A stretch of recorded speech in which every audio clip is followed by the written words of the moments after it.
இன்று கன்னியாகுமரி மாவட்ட காவல்துறை சார்பாக போக்குவரத்து காவலர்கள் அனைவருக்கும் கூலர் மற்றும் கையுறை வழங்கப்பட்டது. இதன் முக்கிய நோக்கம், ரொம்ப நேரம் அந்த சன் எக்ஸ்போசர் கிடைக்கும் போது அவங்க ஹீட் ஸ்ட்ரோக்னால பாதிக்கப்படுறதுக்கான சான்சஸ் ரொம்ப அதிகம்.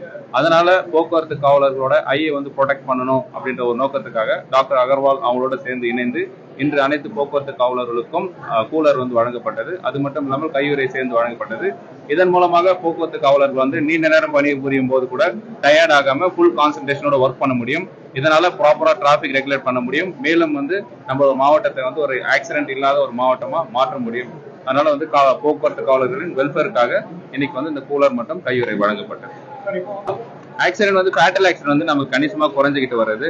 நிறைய இனிஷியேட்டிவ்ஸ் பண்ணிருக்கோம். நோ ஹெல்மெட் நோ என்ட்ரி ஆகட்டும். இப்போ பள்ளிகள் திறக்கப்பட உள்ளது. அங்க ரோட் சேஃப்டி கிளப்னு சொல்லிட்டு ஒவ்வொரு ஸ்கூல் அண்ட் காலேஜ்ல ரோட் சேஃப்டி கிளப் ஆரம்பிச்சிருக்கோம். அதோட முக்கிய நோக்கம் டிராபிக் ரெகுலேஷன் எப்படி பண்ணணும், அது குறித்து ஒரு விழிப்புணர்வு ஏற்படுத்துறதுக்கும், ஆக்சிடென்ட் ஏற்படுத்தினா எந்த மாதிரியான ஒரு பாதிப்பை ஏற்படுத்தும் சொல்லிட்டு மாணவர்களுக்கிடையே ஒரு விழிப்புணர்வு ஏற்படுத்துறோம். அது மட்டும் இல்லாம ரோட் சேஃப்டி கிளப்ல வாலண்டியர்ஸ் ஏற்படுத்தி அந்த மாணவர்கள் மூலமாக டிராபிக் ரெகுலேஷன் ஒர்க்கும் இப்போ நடைபெற்று வருகிறது.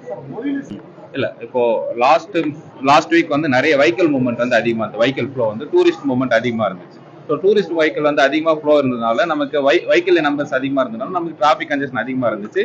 சேம் டைம் அப்டா மார்க்கெட்லயும் மற்ற இடத்துலயும் டிராபிக் போலீஸ் போட்டு நம்ம ரெகுலேட் பண்ணோம். ஒரு அதிகபட்சம் மூவிங்ல இருந்துச்சு, எங்கேயுமே ஸ்டாக்னேட் ஆகல. இப்போ ஃப்ரீயா போகுது. முக்கிய காரணம் ரோட்ஸ் ரொம்ப நேரவா இருக்கிறதுனாலும், செகண்ட் அந்த பிரிட்ஜ் ஒர்க் கம்ப்ளீட் பண்ணாதனால அது main reason. But even though school start ஆகிறதுனால மேலும் கூடுதலா டிராபிக் போலீஸ் போட்டு அங்க டிராபிக் கன்ஜெஷன் ஆகாம பாத்துக்கலாம்.